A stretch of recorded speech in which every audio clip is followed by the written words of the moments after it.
Ngayon, dadalhin namin kayo sa pinakamalaking abandonadong hotel sa Japan na nakatago sa isang liblib na bulkanikong isla sa karagatang Pasipiko. Ito ang Hachijojima, 300 kilometro sa timog ng Tokyo. Noong 1960s itinaguyod ng pamahalaan ng Japan ang islang ito bilang Hawaii ng Japan upang pasiglahin ang lokal na turismo matapos ang digmaan. At nagtagumpay ito. Dumagsa ang mga turista at sa gitna nito ay nakatayo ang lugar na ito. Ang Hachijo Royal Hotel, itinayo noong 1963 ng isang mayamang negosyante na nagngangalang Yasuda. Isa itong tunay na palasyo. Walang tinupid sa pagtatayo nito. French Baroque na arkitektura, marmol na hagdanan at malalaking fountain. Noong panahong iyon, ito ang pinakamalaking hotel sa Japan, isang taguan para sa mga bagong kasal, mga elite at mga sikat na tao na umiiwas sa gulo ng Tokyo. Pero gaya ng ibang ambisyosong pangarap, hindi rin ito tumagal. Noong dekada 90, sumikat ang internasyonal na paglalakbay. Gusto ng mga tao ang totoong Hawaii, Thailand, Guam. Sinubukan ng hotel na magpalit ng pangalan ng 2 beses. Una bilang Prisha Resort Hachijo, tapos naging Hachijo Oriental Resort. Pero pagsapit ng 2006, tuluyan na itong iniwan. Ngayon, isa na itong guho na natatakpan ng gubat. Dadalahin namin kayo sa isang paglalakbay sa nakalimutang ganda at ipapakita rin ang iba pang parte ng isla dahil hindi lang ito ang nag-iisang abandonadong hotel dito.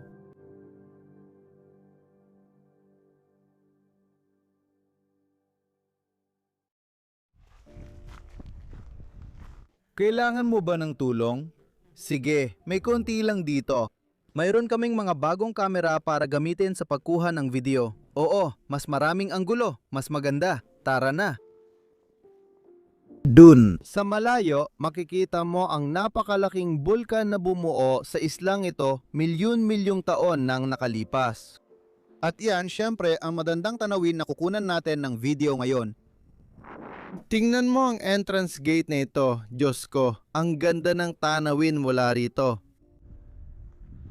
Siguradong napakaganda ng lugar na ito nung unang nagsimulang pumunta rito ang mga tao. Napaka-tropikal ng lugar na ito, isang tropikal na isla. At yan ang dahilan kung bakit nung 1906 gusto ng Japan na gawing Hawaii ng Japan ang lugar na ito. Yan ang tawag nila dito. Bakit hindi? Kailangan nating lumaan dito. Kitang-kita mo talagang bumabagsak na ang lugar na to sa loob ng huling 20 taon. Mga noong nakaraan. Malamang may mga daan noon papunta sa lahat ng bahagi ng pool sa side na to at naniniwala akong may lawa rin dito sa side na to. Sige!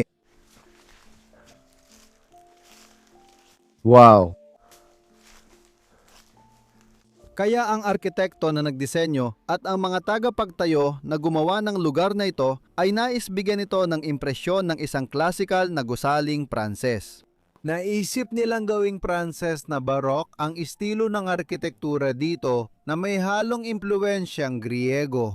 O makikita mo, tulad sa itaas, sa tingin ko ay isang kabibe yon na talagang Pranses na Baroque ang dating, pakiramdam ko. Pero ang kabuuan ng mga estatwa at iba pang bagay ay talagang Griego ang dating. Sa likod ng mga estatwa, ito ay... Oh, ang Fleur de Lis. Oo, Pranses na Fleur de Lis ito, simbolo ng Pransya. Pero mas maganda pa itsura nito dati. At do sa gitna, may isa pang lawa. Tingnan natin mula sa pasukan palabas. Pero sa tingin ko, mahalaga na kunin natin ang main camera ngayon at simula ng idokumento ang lugar na ito sa buong ganda nito. Handa ka na ba? Tingnan mo. Tara na! Bago pa ito tinawag na Hawaii ng Japan, may ibang layunin ang Hachijojima noon. Ayon sa archaeological na ebidensya, may mga taong nanirahan dito mahigit 6,500 taon nang nakalipas, kahit malalakas ang agos ng dagat na naghihiwalay dito sa mainland ng Japan. Para sa maraming mananaliksik, misteryo pa rin kung bakit pinili ng unang nanirahan ang malayong bulkanikong isla bilang tahanan. Ngunit noong panahon ng Edo, simula noong unang bahagi ng 17 siglo, nagsimula ang mas madilim na kabanata ng Hachijojima. Sa ilalim ng Edo Shogunate, ginawang lugar ng pagpapatapon ng isla ang bersyon ng Japan ng panloob na pagpapatapon. Si Ukita Hidei, isang makapangyarihang samurai, ang unang kilalang ipinatapon matapos matalo sa labanan ng Sakigahara. at hindi siya ang huli.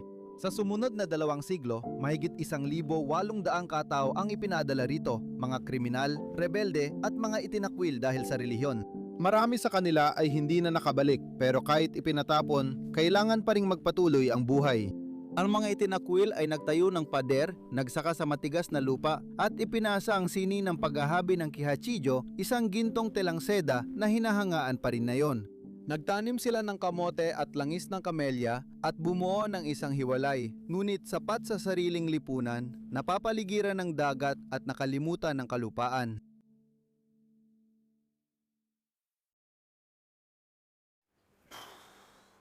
Hindi nakakasawa ang tanawing ito.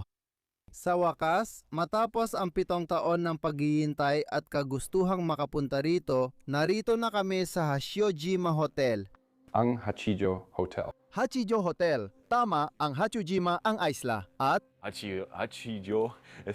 ako pa rin. Oh, ito ay isang pambaluktot nila. Hindi rin naman mahusay ang aking Hapon.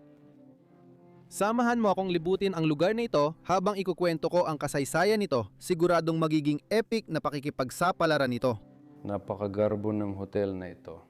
Oo, ikukwento namin ang mga nakakagulat na katotohanan tungkol sa lugar na ito. Simulan natin sa unang mga katotohanan. Oo, unang tingin. Sabi ko nga nung una akong pumunta dito, parang karwahe ng patay ang dating ito dahil sa maliliit na kurtina. Oo nga, kaya pala naisip mo yon. Oo, akala ko talaga parang karwahe ng patay yung sasakyan na nilalagay ang bangkay. Pero ito pala ay shuttle bus ng resort sa tingin ko at ginagamit nila ito para sunduin ng mga tao mula sa airport na ilang kilometro lang mula rito papunta sa hotel. Pero ito rin ay isang napaka-interesanteng bagay na malaman. Hashio Oriental Resort ang huling ginamit na pangalan ng hotel na ito na 3 beses nagpalit ng may-ari at 3 beses ding nirebrand. Naniniwala ako na ang unang pangalan ng 1,963 nang binuksan ng lugar ay Royal Hotel at ito na ang huling pangalan. Mula 2004 hanggang 2006, ito lang ang pangalan nila. Oo, yun na ang huling subok nila para iligtas ang lugar na ito. Sinubukan nilang i-rebrand ang hotel, gawing parang spa resort, isang tunay na lugar ng pagpapahinga. Pero sa huli, hindi rin ito nagtagumpay. Ang turismo ay unti-unting bumababa sa isla at oo, kinailangan na nilang isara ito. Wala nang paraan para mailigtas pa ang lugar na ito. Ang daan papunta sa hotel, ang mga staff, ang mga palakaibigang Hapones ay sasalubong sa iyo dito, kukunin ang iyong mga maleta at magiging handa ka na para sa isang napakasayang bakasyon sa lugar na ito. Sige, mga disenyo ng bulaklak. Ang ganda. Kailangan ko lang sabihin, gusto ko talaga itong pag-akyat dito. Ganun ba ang tawag mo dito? Parang ganun? May pangalan ba ito? Hindi kasi ako native na Ingles kaya may alam lang akong ilang salita, pero ito hindi ko alam. Oo, makikita mo rin ang impluensya ng Grego sa mga haligi at iba pa. Dito rin bilang. Din. Ang ganda! Excited na talaga akong pumasok. Malapit nang bumaba, nasa loob na tayo. Maligayang pagdating. Sa lobby ng hotel, katatanggapin ng magagalang na staff na magbibigay ng susi ng iyong kwarto. Sasabihin ko muna bago tayo magpatuloy sa pagkuha ng video, wasak ako ngayon. Dumating kami sa isla kahapon, pero bago yon, marami kaming problema. Nakansela ang bangka at ang mga bagahe namin nasa China pa rin. Maraming mali ang nangyayari. Tingnan mo, 2 oras lang tulog ko kagabi. Jet lag ay tinamaan kami. Nandito pa rin ako? Ganado pa rin ako. Parang ang ganda talaga ng lugar na to. Minsan mabubulol ako sa pagsasalita ko. Tingnan mo. Itinuturo ang fresko sa itaas dito sa entrance hall at dito rin nakasabit ang chandelier. Talagang mahusay ang ginawa nila sa pagre-recreate ng French architecture. Gustong gusto ko ito. Maraming atensyon sa detalye. Tulad ng makikita mo sa buong paligid, makikita mo ang mga pattern na ito. Namamangha ko kung gaano nakatagal inabandona ang lugar na ito. Pero ang ganda pa rin ng kondisyon nito. Ibig kong sabihin, kilala ito sa buong mundo at halos lahat ng tao ay alam ang lugar na ito. Pero kahit ganon, kakaunti lang ang mga graffiti at lahat ng mga likhang sining at marmol at sa tingin ko, lahat ay nasa magandang kondisyon pa rin. May basag na bintana. Sa tingin ko, natural lang yon kasi siguro kahit. May basura at basag na bintana. May nakahigang chandelier sa sahig. Mag-ingat ka sa mga sahig dito sa hapon kasi. Mabilis talagang masira ang mga gusali. Makikita mo to sa buong Japan series na gagawin namin dito sa hapon. Mabilis na nawawala ang mga lugar dito sa loob ng 10 o 20 taon dahil nabubulok ang mga gawa sa kahoy, hindi dahil sa vandalismo. Tingnan mo itong angrandeng pasukan dito, ang hagdang magdadala sa'yo papunta sa mga kwarto. Uy, kung pupunta ako sa ganitong lugar, siguradong mamamanga ako. Isipin mo na lang na parang sasalubungin ka dito. Oh, That's so nice. isang nakakatuwang impormasyon tungkol sa hotel ay noong 1963 nang itinayo ito ang pinakamalaking hotel sa Japan. At iniutos ng pamahalaang Hapones na ipatayo ito. Gusto nilang gawing Hawaii ng Japan ang islang ito. At sa tingin ko, astig at magandang impormasyon yon tungkol dito. At maganda ang naging simula nila sa turismo. Dahil noong dekada 60, ito, Ay. parang mga 10,000. Mga tao. Noong dekada 70, umabot ito ng higit 200,000. Sa tingin ko, mga 220,000 tao kada taon ang pumupunta sa lugar na ito, sa islang ito. Nakakabaliw kasi 69 na kilometro kwadrado lang ang isla na ito. Maisip mo ba kung gaano kasiksikan dito noon? parang gumawa kami ng simpleng kalkulasyon kung gaano karami yon kada kilometro kwadrado. 3,000 tao kada kilometro kwadrado. Oo, pero Hindi yon kinukonsidera dahil nangyari yon sa loob ng ilang taon. Oo. Pag sabay-sabay silang dumating, sobrang siksikan dito. maglalakad sila sa ibabaw ng mga ulo ng lahat ng tao. Pero dahil isla ito, kaya panapanahon lang, kaya sobrang abala ka minsan. Eksakto dito, sa kanto katabi ng hagdang ito, nandyan yung foam booth, parang London foam booth pero kulay puti. Matagal na akong hindi nakakakita ng ganito. Dati, makikita mo ito kahit saan sa kalsada. Pero, Halos lahat may smartphone na.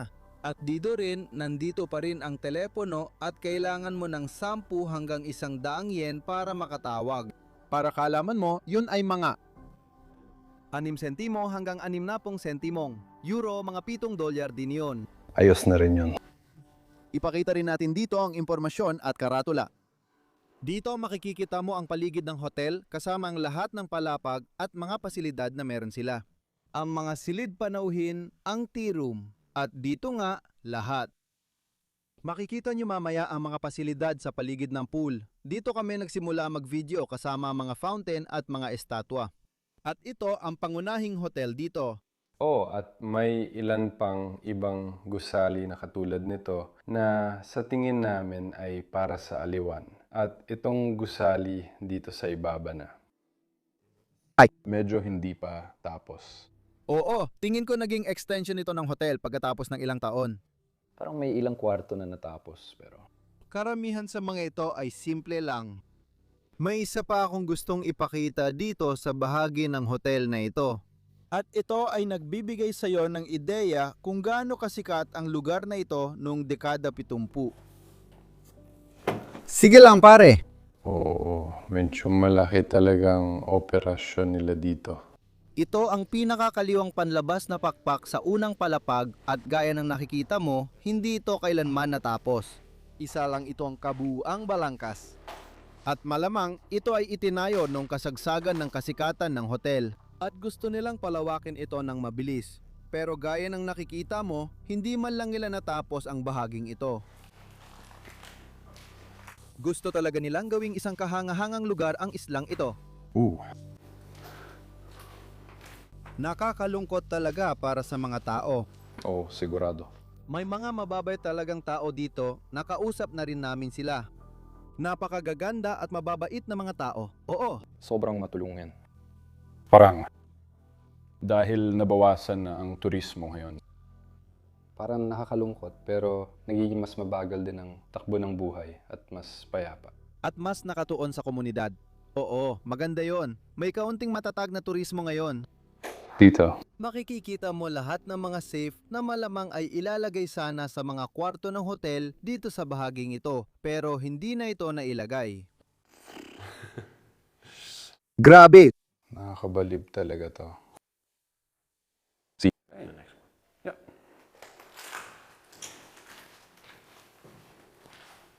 Bumabalik tayo ngayon sa pangunahing bulwagan. Gusto ko kung gaano karaming mga chandelier ang nakasabit dito. Tingnan mo, tingnan mo. Diyan. Mga chandelier at ilaw sa dingding. Alam mo ba ang ilaw sa dingding? Oh, alam ko yun, pero hindi ko alam na yun pala ang tawag. Alam ko naman ang tinutukoy mo. Mga nakasabit at gilid na ilaw. Oo, sobrang Pranses. Sa tingin ko, ang pasukan na ito ay mukhang sobrang Pranses para sa akin. Pero nagtataka ako, anong nandoon? Oh, tinitingnan ang detalye. Oo, maganda ito. Oh. Di ko alam, gustong-gusto ko ang bintana. Ang hugis arko dito. Mukhang Griego dahil sa mga haligi. Sabi dito, oh, ito pala. Lounge? Oo, sabi dito lounge, neon. Arthur. Oo nga, may karatula dito. Bar Mykonos. Nandito na ulit tayo. So, Gresya. Oo, kaya naman pala. Pinaghalo nila dito ang French at Greek na estilo. Diyos ko, grabe. Ooh. Masama ang hangin dito. Medyo masama ito. Oh! Pero nandito ang lounge bar. Napakaganda, sa totoo lang. Wala akong nakita ganitong upuan sa ibang parte ng hotel, kaya di ko alam. Astig din. Lahat natutuklap na, pati mga pader. Oo, Malungkot ang lagay ng kwartong ito. pagkatapos lang ng 20 taon, sa totoo lang, oo. Hindi naman ganon katagal, sa palagay ko lang. Pero sanay na talaga tayo makakita ng mga abandonadong bahay sa Europa. At doon, palaging gawa sa bato ang mga bahay at ginawa para tumagal ng daan-daang taon. Hindi tulad sa ibang bansa, sa Japan, 20 hanggang 40 taon lang ang itinatagal ng bawat gusali. Karamihan sa gusali, hindi kasama ang templo. Ganon talaga. Nagsisimula na silang mabulok. Oo, gusto ko rin ipakita sa iyo ito. Tulad nito, nakikita mo lahat ng maliliit na kahon na nakakalat dito sa sahig. Ito talaga ang mga kahon ng sabon na meron ka sa kwarto mo. Pero napaka-interesante nito. Nakalagay dito Hotel Royal at ang Hotel Royal ang unang pangalan hanggang 1976. Kaya nandito pa rin sila. Ito ba ay? Kamangga? Mangga. Stock pa ba yan sa kanila? O di lang nila pinalitan ng pangalan sa kahon? Oh, nakita na natin ang unang pangalan Ni? hotel na ito. Nakita na rin natin ang apelido. Angko si... Tama, pero ang pangalawang pangalan. Ano ulit yon? Freezer? Nasa mga tala mo yan, ako. Isinulat ko sa mga tala ko. Oo, malamang nilagay ko na sa screen ngayon. Nagkaroon ito ng pangalawang pangalan mula 1,976 hanggang 2004 at nagpalit ng may-ari ng 3 beses. Bawat bagong may-ari, may bagong pangalan at rebranding. Pero gaya ng nakikita mo, ang orihinal na pangalan mula sa orihinal na may-ari noong 1963 ay nandito pa rin. Hotel Royal, Tunok, Maharlika. Ginawa nilang mukhang maharlika ang lugar gamit ang marmol. Para sa akin, hindi rin ito mukhang sobrang peke. Heto ang likurang pinto. Ito ang daan papunta sa likod na hardin kung saan natin nakita kanina ang mga estatwa, maliliit na lawa at iba pa. Ang ganda dito sa labas. Oo, naisip mo pa ba kung anong itsura ng lugar na to noon? Na napakaayos ang pag-aalaga. Lahat ng tunog mula sa gusaling ito. Mga ibon, hangin. May isa pang bar sa gilid na ito. Ho! Ito, ang Paris Bar. Ibig kong sabihin, tingnan mo yung mga upuan. Hindi, medyo mukhang Griego din. Oo, ganun ba? Parang ganun ba? Ay hindi, ito ay isang typical na French na ventilador. Talaga? Oh! Mukhang ganon. Pero doon, mukhang tindahan ni David. Pero Diyos ko, tingnan mo to. Totoong isang Hudyo ito. Between. Tingnan mo yan. Ito ang bar ng mga Hudyo. Ang lupit nun. Nandun pa rin pati ang cash register. Tingnan mo, andyan pa rin ang mga upuan, matagal na dito. Oh, ito. Ito pala ang French bar noon. Ito ang French bar nun. Kaya ako, Ang French ba at ang Greek ba? Hinahangaan ko ang pagiging malihay ng lalaking nagtayo nito. oo, pero sa pangkalahatan, ang Japan ay may malaking pagkahumaling sa mga tindahan at bar na may tema. Nakaka-intereso. Matapos ang ikalawang bigmaang pandigdig, maigpit ang travel restriction sa Japan at kontrolado ng gobyerno ang galaw ng mga tao. Hindi abot ng nakararami ang magbakasyon sa abroad. Kaya bilang pagsisikap na lumika ng isang tropical na bakasyonan sa loob ng mismong Japan, itinutuon nila ang kanilang pansin sa Hachijojima. Malinaw ang layunin nilang muling likayin ang lokal na paraiso at nagtagumpay sila. Sa loob ng mahigit isang dekada, sumabog ang turismo. Mula sa pagtanggap ng 10,000 bisita kada taon noong 1960, umabot ang mga isla sa mahigit 213,000 bisita pagsapit ng 1973. Ang dagsa ng turista ay nagdala ng pamumuhunan, pag-unlad at boom sa konstruksyon. Maraming hotel ang itinayo, kabilang ang pinakamaganda sa isla, ang Hachijo Royal Hotel. Hindi lang ordinaryong biyahero ang nagche-check-in. Sa kasagsagan nito, tumanggap ang hotel ng mga kilalang personalidad, kabilang ang 1,900 at 55 Miss Universe at maging si Emperador Showa mismo ang ika-124 na emperador ng Japan. Ang pagbisita nila ay nagpatibay sa reputasyon ng isla bilang maranyang takas mula sa buhay sa lungsod. Ngunit tulad ng ibang ekonomiyang nakaasa sa turismo, marupok ang tagumpay ng isla. Sa mga sumunod na dekada, nagbukas muli ang Japan sa internasyonal na paglalakbay at unti-unting humina ang lokal na turismo.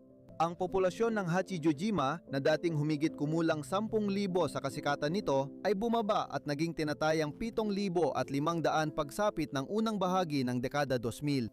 Isa-isang nagsara ang mga hotel at ang dating masiglang paraiso ay unti-unting naging tahimik at lugmok.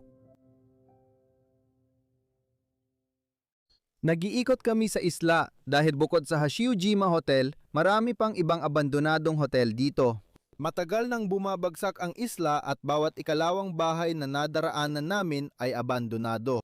Parang bayang multaong bahagi nito ng isla. Oo, medyo nakakabaliw talaga. Pero dito, sa likod ng mga palumpong na to, ipapakita namin sa inyo ang isa pang abandonadong hotel na natuklasan namin ilang linggo nang nakalipas sa pamamagitan ng paghahanap sa satellite. Wala pa itong English name, Japanese pa lang ang meron sa gilid. Tingnan mo ang pasukan dito. Mas maganda pa ang pasukan ng Hashi-Ashi Hotel. Oh! Diyos ko! Nandiyan ang check-in desk. Ano yon? Isang kahoy na eskultura? Eksena ba ito ng isang aktibidad? Hindi ito eksena ng isang aktibidad. Ito. Ay, kahoy. Isa itong likhang sining. Maganda ito, sa totoo lang. Stig na. Mga kabayo na umaakyat sa bundok, parang ganun.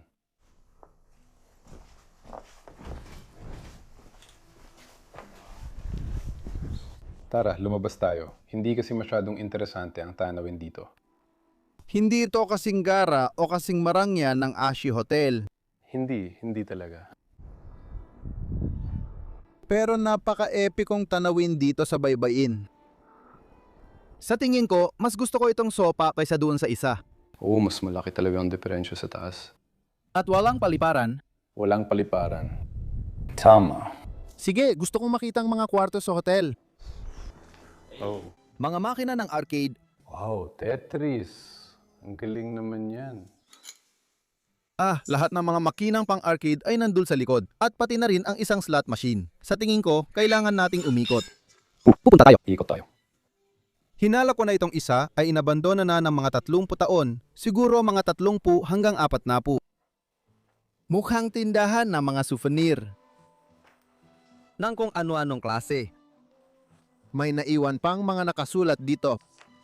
Malamang parang isang uri ito ng handbook. Oo, ito yung geisha na manika na binanggit mo. Oo nga, ito yung mga slot machine. Slot machines? Oo, maliliit na slot machine. Quiz para sa matatanda. Dito tayo may mini break tulad ng sabi mo.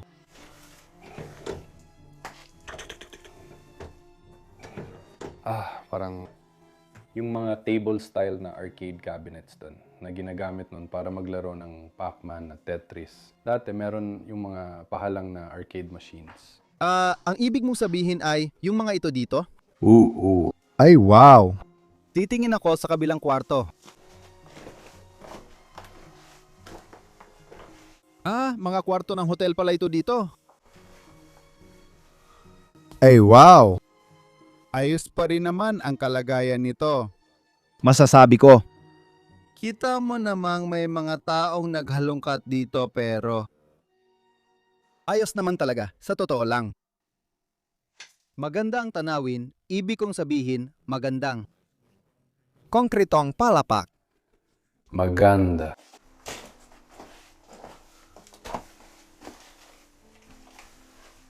Ay grabe, ang daming kalat. Ibig kong sabihin, iniwang hotel na ito. Sa tingin ko, may ilang taong walang tirahan na natutulog sa isla. May hagdan paakyat dito. Sa labas, sige. Subukan natin yan. Mukhang maayos pa rin. Ay grabe, wala nang pinto dun sa loob. Kumusta ang itsura? Pangit ba? Sobrang pangit niyan. Pare-pareho lang lahat ng mga kwarto. Hindi tulad ng ibang mga hotel sa buong mundo. Pareho lang ang mga kwarto dito. Sa tingin ko, hindi naman natin kailangan umakyat doon. Gusto mo bang makita ang... Gusto kong makita ang tanawin. O baka sa itaas na palapag, parang baka may mga suite doon. Grabe ang tanawin na yan. Parang gumuho ang buong kwartong iyon. Sa tingin ko, hindi ako dapat lumayo masyado dito. Pero tingnan mo naman ang tanawin na yan.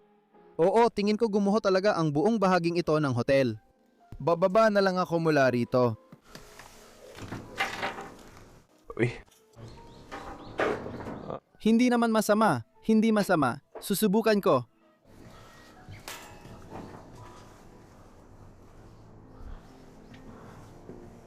hawakan lang ang rehas. Pakiusap. Hindi mo. Gusto na mahulog dito. Oo nga, grabe. Ho. Ho, ho, ho. Nandun ang bulkan. Ayos! Medyo natatakot ako. Naglalakad sa gilid.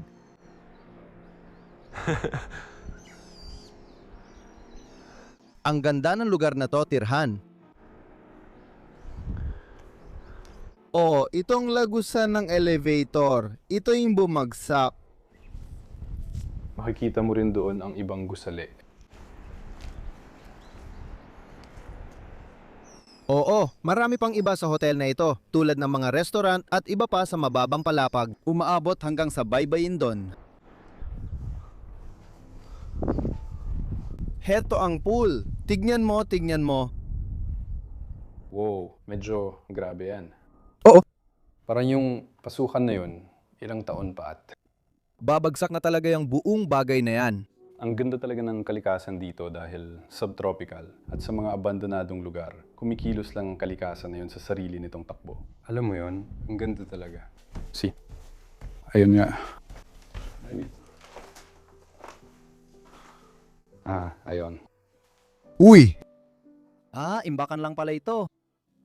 Oo, ito ang restaurant. Maligayang pagdating. Tingnan mo muna ang restaurant, pero interesante rin ang kwarto doon. Ito. Hindi. Bumalik ka. Itong kwarto na ito. Oo, may basement sa ilalim at naramdaman kong lumalangit-ngit ang sahig. Ang lugar ng venue. Oo, may entablado doon. Maraming upuan. CDs, DVDs, kung ano-ano pa. Diyos ko! Dosena ang mga litrato. Mga batang naglalaro sa paligid. Grabe, tabingi ito. Parang agresibo. Bakit ang daming litratong naiwan sa hotel na ito? Di pa ako nakakakita ng ganito sa abandonadong hotel dati. Parang family hotel ba ito? At natutulog pa rin kaya dito ang mga may-ari? O paano? Ay, ang cute ng babae. Nasa ika-4 na palapag na tayo. Paano nangyari yon? Oo, narito na tayo sa mas maraming bahagi ng venue. Oo, restaurant ito. Tingnan mo. Pasensya na ha. Ang restaurant. Tingnan mo yan. Grabe. Ito ang unang palapag. Sige, sige. Kaya ito ang pinakamababang bahagi ng hotel. Malalampasan mo to. Hindi ko alam kung ano to, pero sa tingin ko kung onsen ito, malamang ito na nga. Isa itong panlabas na patio dito. Ah, ang pool. Maganda ang pool na ito.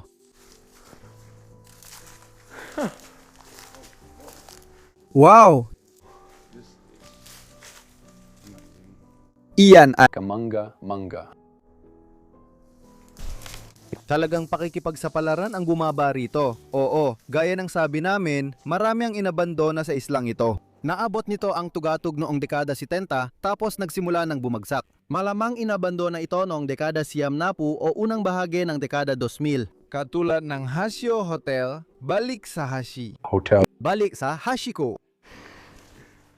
Meron ka. Dapat mong bisitahin ang Japan kahit isang beses sa iyong Buhay, lahat ng tao. na nanonood ng video na ito ngayon, gawin mo lang. Gawin mo lang. Oo, At walang dahilan para hindi bisitahin ang Japan. Magugustuhan mo ito. At irerekomenda ko pa nga sa mga tao na pumunta rito. Ibig kong sabihin, kung mahilig ka sa ecotourism, diving, O kahit pag-hiking. magandang kalikasan. Magagandang tao. Oo, mga bundok, bulkan, sariwa. Isda. Sariwang isda. Oo, may salmon kami kaninang umaga. Mag-ingat, may butas sa sahig. Oh. Napakadelikado. Hindi namin sinasabi na pumunta ka sa hotel na ito, sinasabi namin. Na magpunta sa Achijojima. Tingnan mo, bar din ito at parang izakaya. Mukhang napaka-tradisyonal nito. Hindi pa tayo nakakapunta dito. Ano? Napaka-tradisyonal nitong Japanese na restaurant. May mga sushi boat Siguro andito ang chef sa gitna at nagse-serve. ng mga tao. Oh, maganda pa rin ito. Wow, tingnan mo dito. Ilan bang iba't ibang bar at restaurant ang meron dito? At hindi ko alam kung paano natin hindi napansin ito.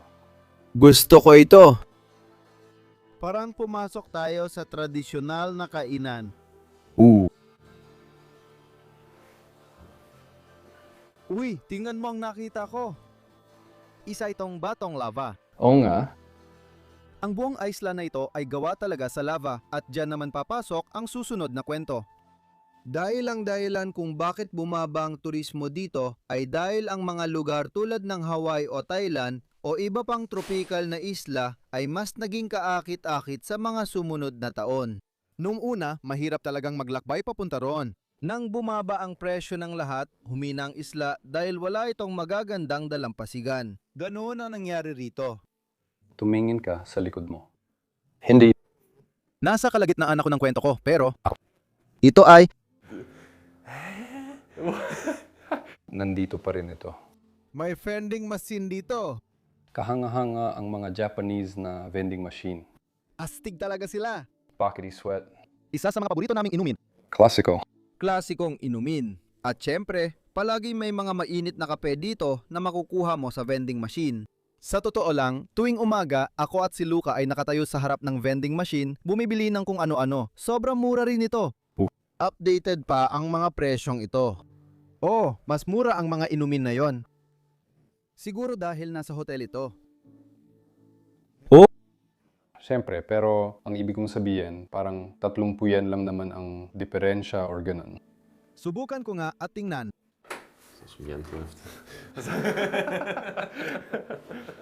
Vending machine sa Gitna lang. katalogo, ako'y. Pasensya na, pero parang naistorbo kita sa kwento mo. Oo, nakikita ko. Ang magagandang dalampasigan.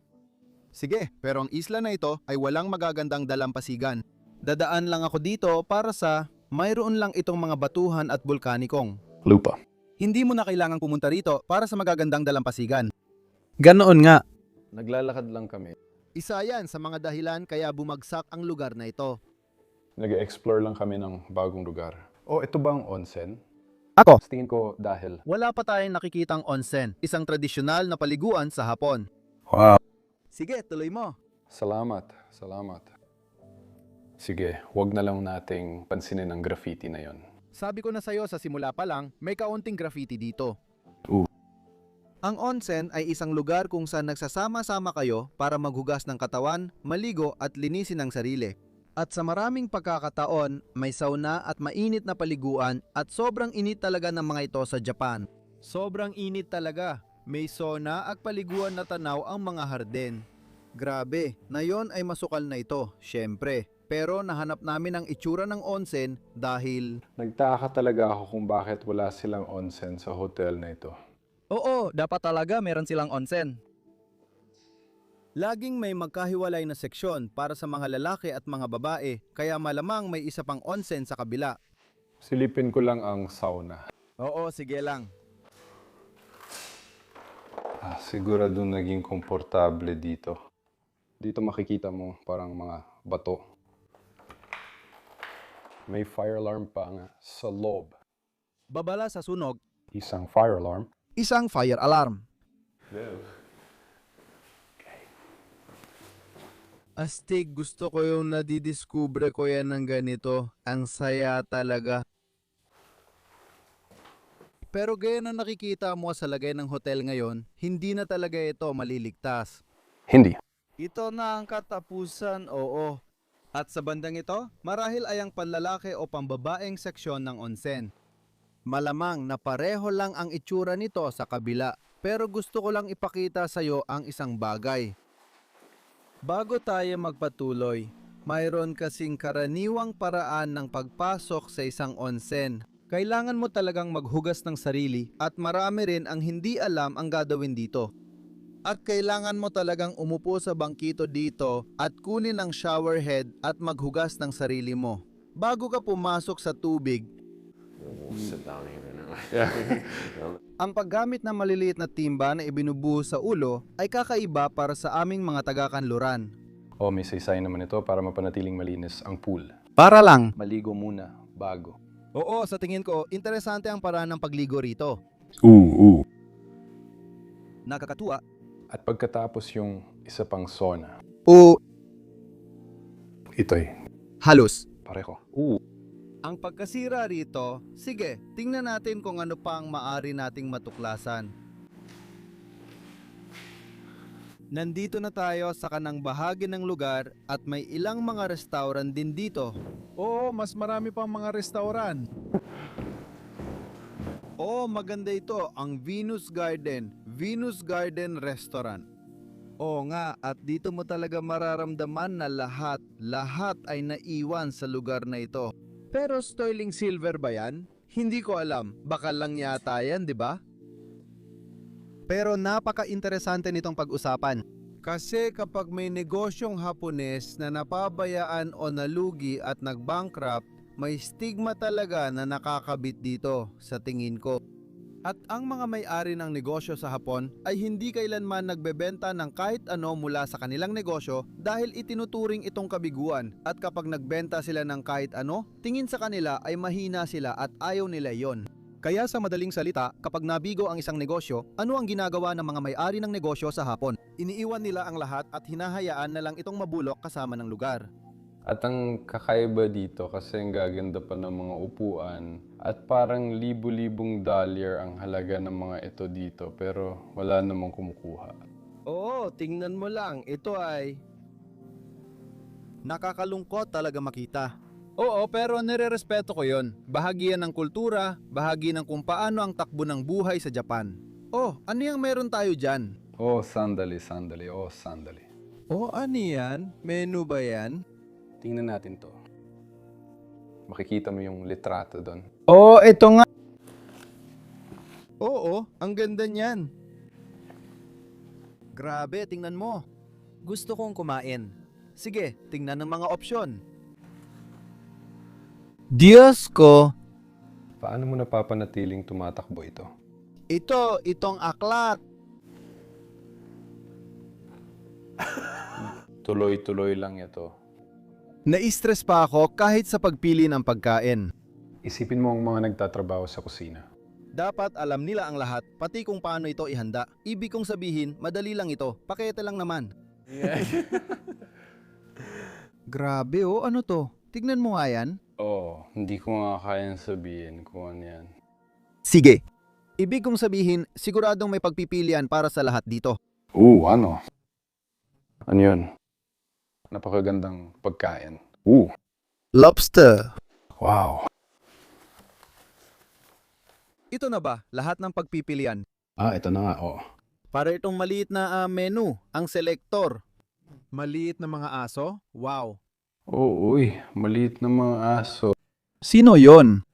Siyang. Talaga? Cute. Ang mascot ng hotel. Tingnan natin ang bar area, ang kitchen area. Sa tingin ko, sana. Hello, hello. Mag-karaoke tayo. Hindi ko alam mga gusto mong kanta. Ano bang gusto mong kantahin ko? Summer of 69. Ang taginit ng 69. Maganda. Di natin. Kailangan ang pinakamasamang mang-aawit. Tingnan mo ito. Oo, ito ang bar area kung saan ihahanda ang napakaraming pagkain. At dito sa likod ang kusina. Tingnan mo. Oo nga. Sandali lang. Hayaan mong buksan ko ang ilaw. Sa ganito kalaking kusina, syempre, sa ganito kalaking menu ng pagkain, Wow. kailangan natin ng malaking kusina. Ihanda lahat. Wow, ang laki niyan. Ay, grabe naman yan. Ang mga ganitong bagay ay mabebenta rin ng daan-daang dolyar. Pati mga oven at makinang panghugas ng pinggan. Dito. Lahat napakamahal ng mga gamit na yan. Noong 2006 malamang na napakaganda pa ng kondisyon nito at wala silang ginawa rito. Tingnan natin. Pwede tayong lumabas sa bintana. Gusto ko lang ipakita ang labas, sandali.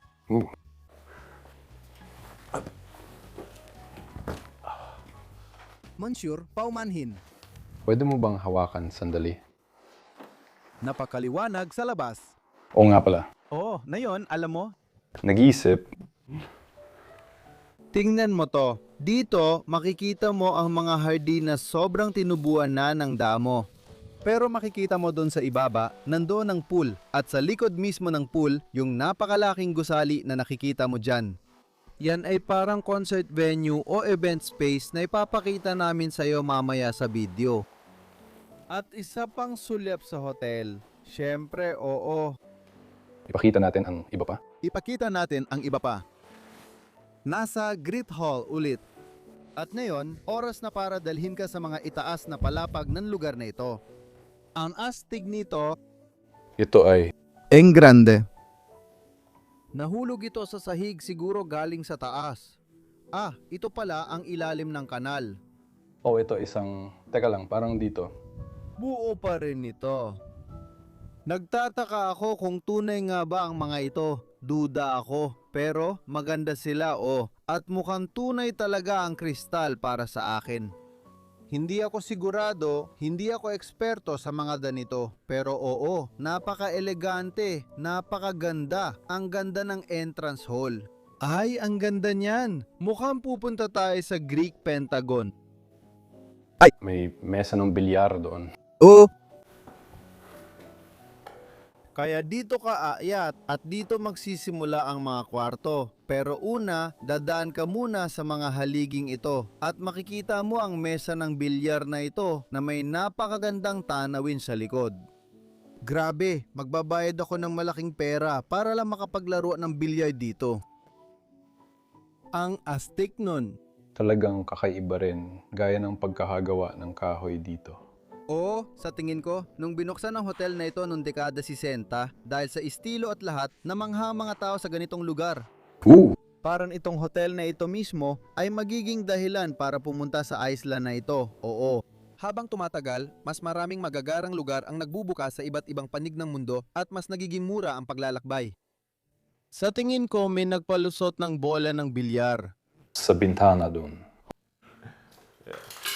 Tara, labas tayo sa balkonahe. Tingnan natin, sandali. Grabe! Ito ang isa sa mga pool Para sa akin, hindi to swimming pool, kundi fountain lang. Oo nga. Ay hindi, may hagdan sa gilid, kaya swimming pool ito. O at ayan, nandun ng Fountain na may mga estatwa. na nadaanan natin sa simula ng video. Oo, at meron ding May katulad din doon. sa bandang iyon. Tama. Wow! Sobrang gusto ko talaga ang lugar natin na yon. Kailangan kong sampalin ang sarili ko dahil nasa isla tayo sa karagatang Atlantiko. Habang nag-iikot ka sa isang gusali dito, mararamdaman mo kung gaano kalaki ang lugar na ito. Makikita mo rin mula rito ang gumuguhong hotel. Maganda. Ang mga butas na parang mula sa horror na pelikula. Grabe!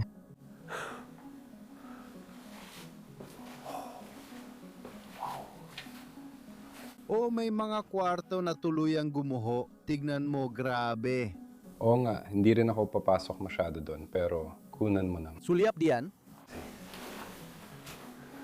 Yung wallpaper na nagbabalatan. Oh, parang eksena ito sa horror na pelikula.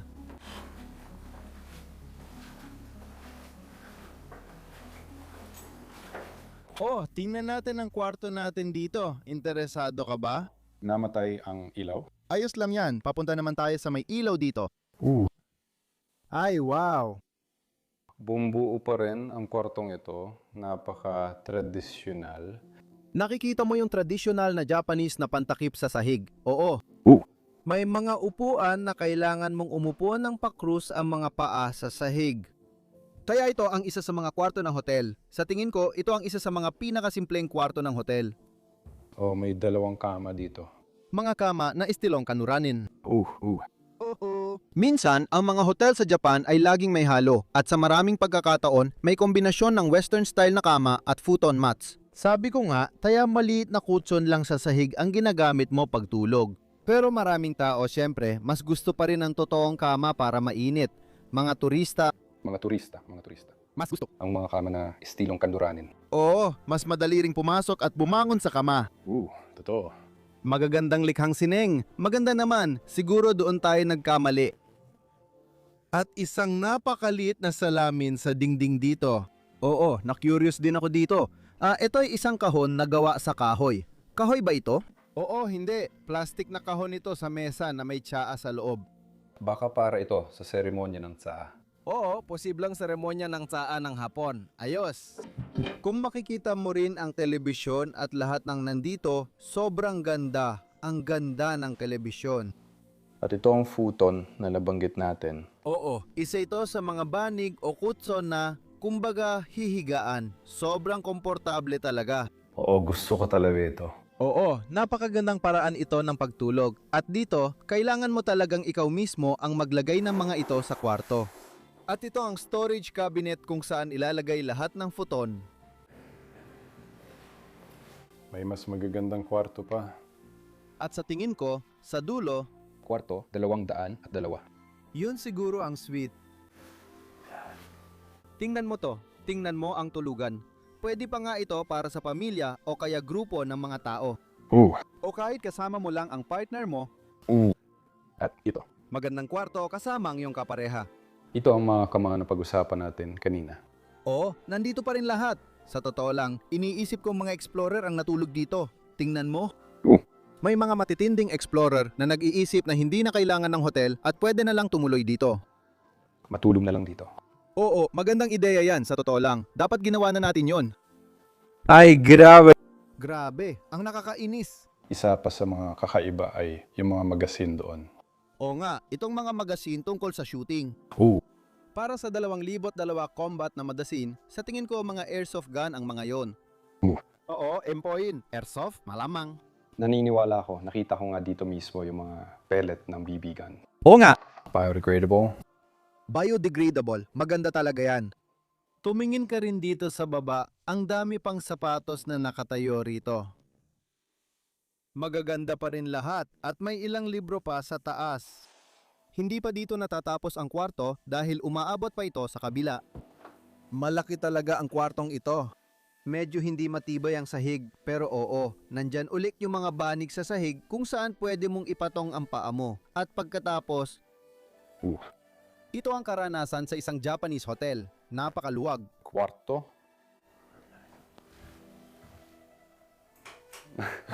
May pag-asa ka pa. Kailangan mong subukan.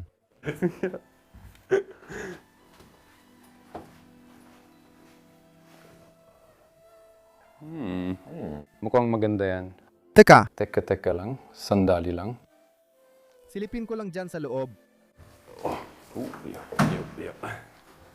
Uy, maganda yata ang shower na yan. Pero parang western style ang taas nito. May friend's bathtub dito. Ay, grabe. Mukhang maganda yan. Yung mga kahoy na Sahig. Sobrang. traditional na Hapones. Tapos meron pang bathtub dito na mukhang kanluranin para sa akin. Ito ay isang fire alarm, sa tingin ko. Kawili-wili. Sige, tara na. Sige, tara na. Oo, dapat mo siyang purihin. Tingnan mo, ginagawa ang lahat. Tingnan mo, ginagawa ang lahat habang may hawak na kamera sa kamay niya. Excited ako maipakita pa sa'yo ang iba pang mga kwarto dito sa lugar na to. Siyempre, hindi ko ipapakita ang lahat. Hindi. Gusto kitang bigyan ng ideya kung ano ang dating itsura ng hotel na ito. Marami sa mga kwartong ito ay gumuho na.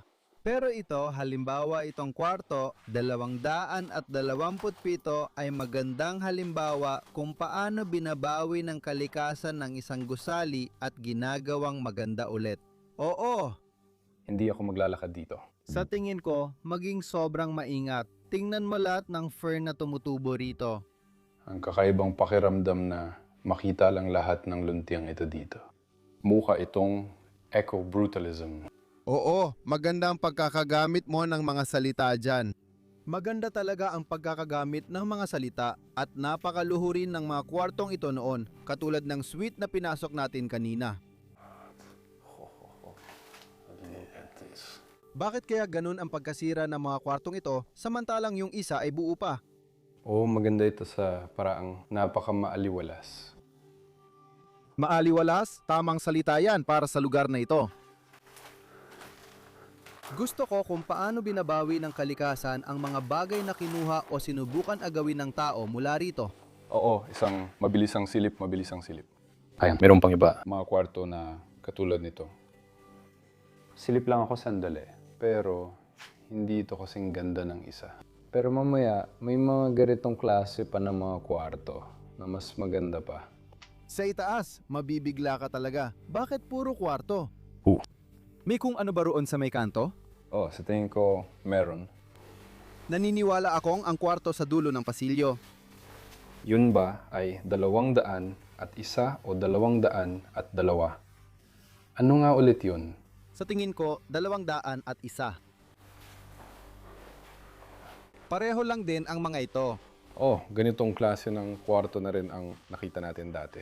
Oo, nakikita mo na kung gaano kalaki ang hotel na ito dati. Sa tingin ko, mahigit 100 ang mga kwarto dito. Tingnan mo.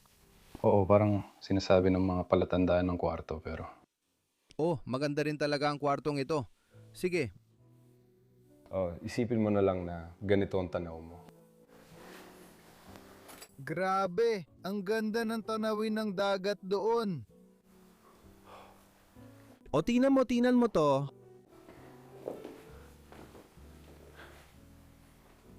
Ang chandelier dito, ang mga kama na western style, itong kwarto, at syempre, ang mural sa. Ding-ding!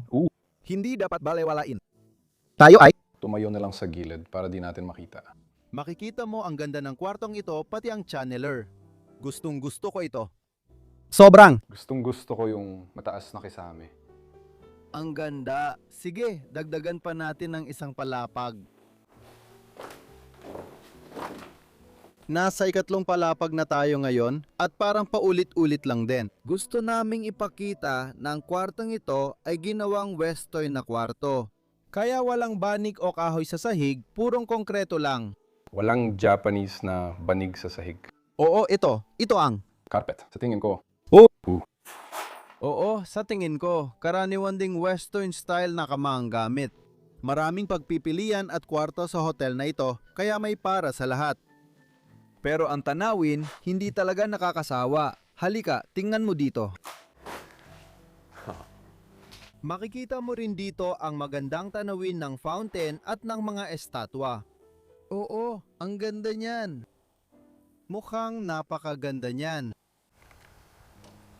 Oo, pupunta kami sa ika-4 na palapag. Grabe, ramdam ko na talaga ang jet lag at puyat. Oh, malaki kasi. Kailangan nung mag-ikot. Grabe ito. Karaniwan, mas maraming bahay at malalaki ang kastilyo namin pero hindi kasing laki nito. Wow! Minsan nakakatuwa ring subukan ng maganda at kakaibang hotel. Talagang nakaka-interest. Tingnan mo itong kwarto dito. Isa ito sa mga paborito kong kwarto dahil nandito pa lahat ng mga kasangkapan. Isa ito sa mga maranyang western style na kwarto. Pero pansinin mo ang pagkabulok at mga tumutubong halaman dito. Napakaganda ng dating ng lugar na ito. Parang apokalipsis ng zombie. Oh, parang sa huling natin. Oh, tama ka. Paano ba tumutubo ang mga halaman dito? Tumutubo lang sila direkta sa carpet. Oo. Ang mga pako ay may milyon-milyong taon ng ebolusyon sa likod nila. Oo, alam nila tumubo kahit saan. Wow, nandun pa rin ang sopa kahit tinutubuan na ng mga halaman. Grabe, ang ganda ng lugar na to. At may isang kwarto sa tabi nito na sobrang interesting. Para sa akin, paborito ko yung kwarto na yan. Oo, alam kong paborito mo talaga ang kwarto na yan. Sabi mo rin kahapon. Oo, ito na yon. Ito na yon. Ito ba ang paborito mong kwarto? Hindi. Oh. Pero titingnan natin. Gusto ko to kasi andyan pa rin ang parol. Oh, ibig ko sabihin gagawin ko itong sala.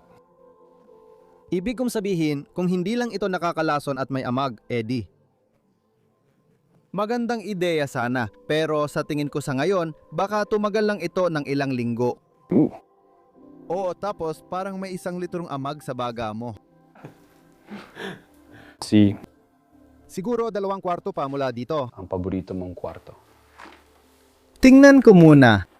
Sumunod ka sa akin. At tingnan mo rin ito. Hoy. Ang merch ng BROSDK. Sombrero Ink Bros, DK. Oo, lahat ng iba ko pang brosdik na paninda ay nasa Beijing pa rin dahil itinago nila ang bagahe ko. Oo, pero nakuha ko pa rin ang sombrero ng BROSDK. Kung gusto mo rin, i-click ang link sa description para makakuha ng isa sa mga gandang sombrero. Magandang suporta ito para sa amin. Salamat! Ika-5 antas. Mag-ingat, nababangga ka. Isang sirang mesa dito. Ito ang bulwagan ng seremonya. Bulwagan ng mga kaganapan, lugar ng kasal. Dahil maraming kasal din ang ginaganap dito.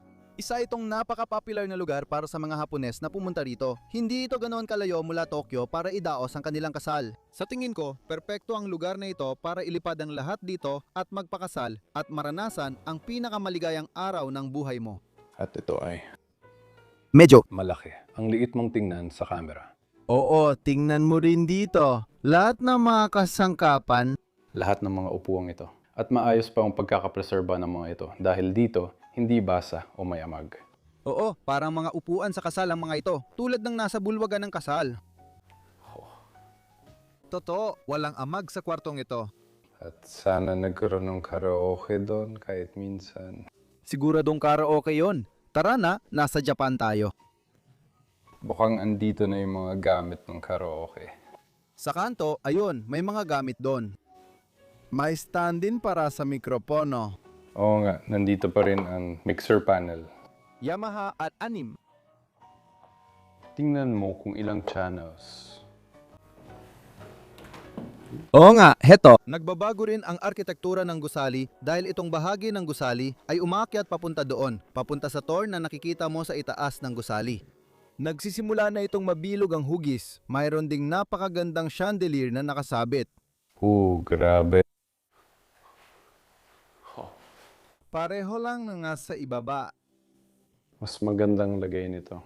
Oo, yung ilalim lang ang natanggal. Ano kaya ang silid na nandito noon? Oh, Hindi ito ang silid. Nandun ang paborito mong silid. Pero tingnan mo kung gaano karaming mga pako dito. Grabe, parang dystopia ng itsura nito. Di ko alam kung matibay pa ang sahig na to. Mukhang matibay naman, pero punta tayo sa kwarto sa kabila kasi... Makikita mo na ang paboritong kwarto ni Luke. Oo, ito ang kwarto. Yes, go. Siguro nahulaan mo na kung bakit ito ang Paborito ng lalaki. kwarto, di ba? Mapapaniwalaan mo ba to? Isang grand piano na nakatayo dito sa dulo ng kwarto? Uy, pati yung Yamaha na isa. Isang Yamaha. Karaniwang Japanese na grand piano. Oh, pati mga stage light at lahat ng gamit na iwan dito. Oo, mga upuan. Sa tingin ko kung magpapakasal ka, dito sa hallway na to, mo sasabihin ng oo. At pagkatapos, parang narito ang altar sa harap. Piano dito. Bukas ang mga dibisyong yon at maraming pwedeng umupo dito. Ibig kong sabihin, napakagandang lugar nito para sa kasal. Kitang-kita ang dagat. Ano yon? Mukha siyang parang techie na French na, wallpaper. Baduy na wallpaper. Oo, Tama. baduy na French na wallpaper ito. Kaya nila tinakpan ng tabla. Oo, sabi nila, hindi na pwedeng ipakita to, pati lahat ng chandelier dito. Pero medyo peke rin ito. Katulad nito. Oo nga, peke ito, hagdanan. Napaka-Francis din. Tingnan pa natin kung ano pang meron dito. Mag-ingat ka dito. Oo nga pala, itong hintayan. Hindi ba tayo pwedeng umalis na? Lugar? Grabe naman. Ito ang mas Hapones na estilo. Talagang Hapones na estilo. Siguro para sa tradisyonal na kasalang Hapones. Dito siguro nakalagay ang lahat ng mesang ito, may mga taong nakaupo. At nagdiriwang. Tingnan mo siya. Ang jet lag, Yung jet lag. ito ang muha ng isang pagod. Lalaki. Makakakuha ako ng like para sa pagod na ito. Sige, mag-ipon tayo ng enerhiya at umakyat na tayo. Taas, taas. Dahil akyat na tayo papunta sa pinakataas ng gusali. Kung saan mas malakas ang hangin. Oo, sobrang mahangin talaga sa islang ito.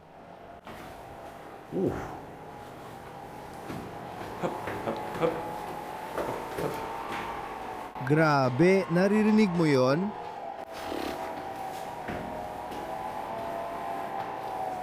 Grabe, ang taas nito. O, tingin ko malapit ka na sa pinakatuktok, tama ba? Oo, isang baitang na lang. Oh. Kaya. Dito. Narito tayo. O, tingnan mo ang tanawin. Wow. Makikita mo pa rin ang kotse na nakatayo doon. O nga, Hanggang sa pinakailalim. Kung saan dyan banda ang kotse. tingnan mo ang mga bundok na ito. Ang isang bundok ay 785 Metro. at ang bulkan mismo ay 800 at 20 metro ang taas. Wow. At pagkatapos ay meron pa. Yung gusali ay umuuga at meron pang ibang gusali. Oo, Na. Sinabi namin sa'yo. Oo, malamang. Hindi pa tapos o parang hindi pa talaga tapos maliban sa ilang bahagi. May mga kwarto na parang ginagamit bilang hotel rooms siguro. sa palagay ko dahil sa expansion, may plano silang gawin dito. Ito ang dome. Sobrang mayecho dito. Sige. Sandali lang. Oo, gusto kong ipakita sa'yo ang hagdang Natius dito paakyat. Sige, kailangan ko ng kamera. Hawak ko na ito ng maayos na yon. Kaya dito sa itaas, ito ang pinakataas ng gusali. Mahangin sa labas at maliit ang butas, kaya di ako kasya. Pero pwede kong ipasok ang kamera. At pagkatapos, makakasilip kayo sa tuktok ng hotel. Tingnan mo. Yan, hindi ba? Yan maganda. Nakikita ko na ngayon kung anong nakikita natin pero... Oh, sana maganda ito. Ngayon na nakarating na kami sa itaas ng hotel, may isa pa kaming gustong ipakita at yon ay ang pool sa ibaba. Sa ngayon, napakaganda ng karanasan na ito pero ang pool ay astig din. Kaya? Ang iba pang mga gusali, syempre. Ang iba pang mga gusali, syempre. Oo, may iba pang mga gusali pa rin. Oo, may ilang bagay pa rin. Kaya tara na. Ibabalik namin kayo sa mas maagang parte ng video kung saan ipinakita ang Venus Restaurant. Pwede rin tayong bumaba dito. Gawin na natin yan ngayon. Sa isa pang may temang Griego. Kahon ni Pandora, oh. Na sinasabing may temang Griego. Siyempre, Griego. Pandora. Parang nabuksan ang kahon ni Pandora sa hotel na ito. Look, pakita mo muna ito. Mukhang may play area dito. Oo nga. At iyan ang kahon ni Pandora, kaya ang Pandora ni Pandora ay para sa mga bata na maglaro ng pool din. Basta! Kaunti lang masasabi ko sa kwarto. Pero gusto ko itong maliit na mesa na upuan. Ang napapansin kong kakaiba dito sa kwartong ito, Luke, ay may literal na mga ashtray sa tabi ng upuan doon. O sige, ito ay isang lugar na pambata para maglaro. Lugar? Ha? Hindi ko nga naisip yon. Oh, may maganda ring kwarto sa kanan dito. Dito. Oo nga pala. Parang maliit na sinehan ito, siguro para sa bata. O karaoke, siguro. Oo. Oo nga. Ito ay. Magiging maganda para sa karaoke. Oo. Makikita mo ang isang ride machine dito. Sige. Venus Garden Restaurant sa ibabang palapag. Grabe, kung maglalakad ka sa hotel na to araw-araw, hindi mo na kailangan mag-gym. May isa pang restaurant sa ilalim ng kahon ni Pandora. Kita mo naman, ang dami nilang restaurant dito sa lugar na to. Nakasabit na mga chandelier, magagandang mesa at ventilasyon na dock. Parang sinasabi nitong maaring ihawan ang restaurant na ito. Oo nga, posible nga. Ikaw mismo ang nag-iihaw. Di ko alam anong tawag dun sa Japan. Oh, hindi ko rin maalala. Gusto ko itong mga upuan. Oo. Mga upuan. Sasabihin kong bulok na bulok. Pero may unan kasi doon. Kaya. Kamangha-mangha. Pero kami. Hindi kami bumaba dito. Para ipakita sa iyo ang restaurant, sa totoo lang. Oh, Ginawa namin, pero kami. gusto naming gamitin ang pagkakataong ito para lumabas sa lugar at ipakita sa iyo ang pool area. Ang luntiang mga hardin ng hotel, ibig kong sabihin, mas luntian na sila ngayon kaysa noong dati. Pati mga nyog at iba pa. Oo, Grabe. Pero, hindi mo pa ito makikita. Pero sa likod ng lahat ng mga halaman dito, may swimming pool talaga. ibigay mo sa akin. Oh.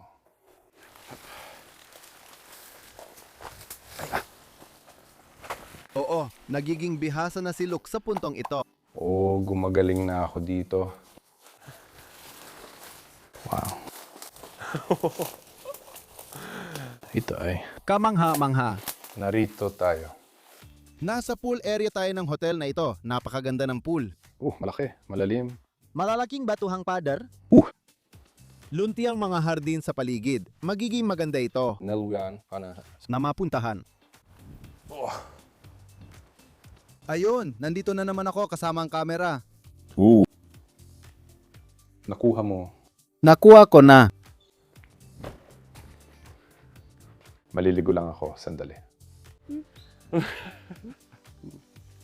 Sa loob ng pool, ang Royal Hotel sa Hachijojima, ang ganda ng pangalan ng island na yon. Ito ang tawag sa hotel. Hachijo. Hachijo. Anong ibig sabihin nito? Magkakamukha sila. Siguro hinango mula sa... Oo, siguro. Anong meron doon? Pwede ba natin ito ang camera? Pwede ba natin ito ang camera? Mukhang maliit na tulay.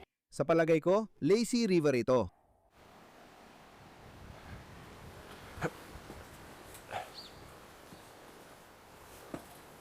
Ginagamit ang pool bilang parang daanan.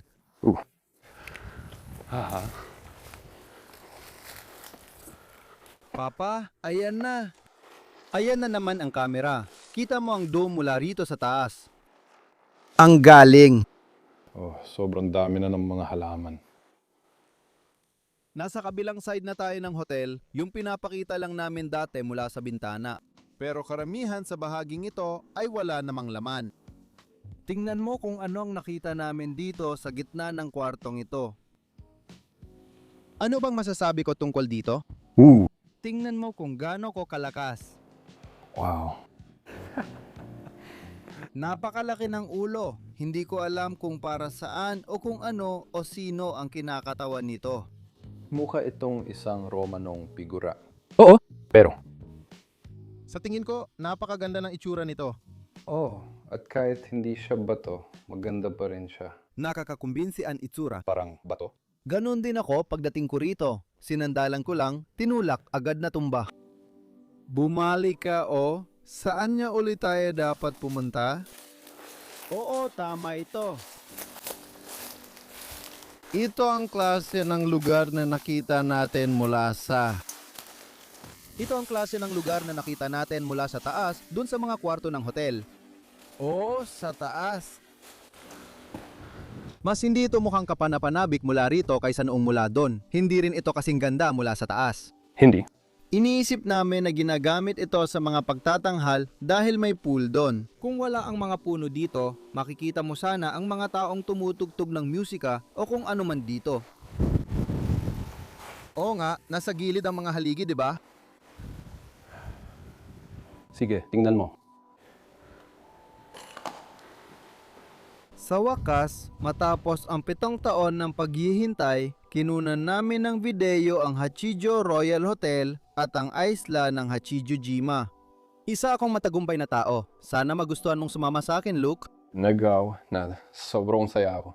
Oh, pagkatapos. Kahit nawala ng bagahe at nakansela ang bangka, natuloy pa rin ang shoot. Sa tingin ko, deserve niyan ang subscribe at like. Isulat sa ibaba ang masasabi mo tungkol sa mahiwagang lugar na ito. Kita-kits ulit sa susunod na linggo para sa panibagong adventure saan mang panig ng mundo. Paalam!